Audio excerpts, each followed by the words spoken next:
দর্শক, সাম্প্রতিক চলমান নারী সহিংসতা এবং নারী হেনস্থার ঘটনাকে কেন্দ্র করে দেশব্যাপী যে আলোড়ন চলছে তা আমরা দেখতে পাচ্ছি।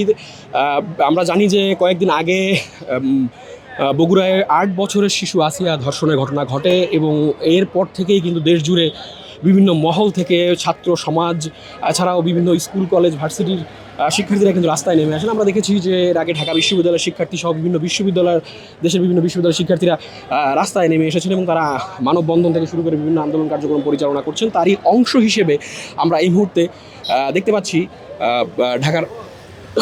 ঢাকার হাইকোর্ট এলাকায় কিন্তু বাংলাদেশ জাতীয়তাবাদী ছাত্র দলের একটি মানববন্ধন কার্যক্রম পরিচালিত হচ্ছে। আজকে সকাল থেকে কিন্তু আমরা এই যে মানববন্ধন কার্যক্রম, সেই মানববন্ধন কার্যক্রমটি দেখতে পাচ্ছি। আমরা কয়েকজনের সাথে কথা বলার চেষ্টা করেছি, জানার চেষ্টা করেছি তারা কেন আজকে আসলে এই মানববন্ধন কার্যক্রম পরিচালনা করছেন। তো আমরা আসলে তাদের সাথে কথা বলে যেমনটি জানতে পেরেছি যে দেশ জুড়ে চলমান যে নারীদের প্রতি সহিংসতা, নির্যাতন, নিপীড়ন এবং আইন যে মানা হচ্ছে না, সেই জায়গাগুলোর আসলে যে বিচারহীনতার ব্যাপারটা, সেই বিচারহীনতার প্রতিবাদেই কিন্তু আজকের এই মানববন্ধন কার্যক্রম পরিচালনা করছেন বাংলাদেশ জাতীয়তাবাদী ছাত্র দলের যারা রয়েছেন নেতাকর্মী।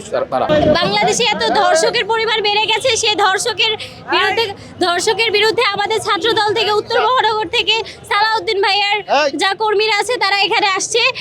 ধর্ষকের বিরুদ্ধে সবাই আন্দোলনের মাধ্যমে মানে সবাইকে বুঝাইতেছে ধর্ষকদের আর বাংলার মাটিতে ঠাঁই হবে না, যারা যেখানে ধর্ষক আছে সবাইকে কবর দেওয়া হবে রাস্তাতেই। মানে ছাত্র দলের যত মানুষ আছে অন্তত ছাত্র দলের পক্ষ থেকে এটার বিচার করবে। বাংলাদেশে ধর্ষণের আইন আছে কিন্তু আইন প্রণয়ন হয় না সম্পূর্ণভাবে। তাই বাংলাদেশে আমার হিসাবে ধর্ষণের একটা নতুন আইন করা উচিত।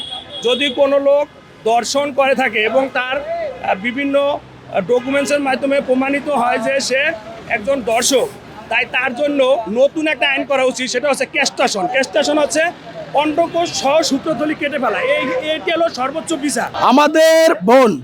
আমাদের ছোট বোন আসিয়াকে যে দর্শন করেছে তাকে প্রকাশ্যে জনগণের সামনে মানে পাত্র নিক্ষেপের মাধ্যমে শাস্তির দাবিতে আমরা এখানে দাঁড়িয়ে আছি। যতক্ষণ পর্যন্ত আমার বোনের দর্শকের ফাঁসি না হবে আমরা রাজপথ থেকে যাব না। ছাত্রদল সাধারণ জনগণের পাশে ছিল, আছে, থাকবে ইনশাল্লাহ।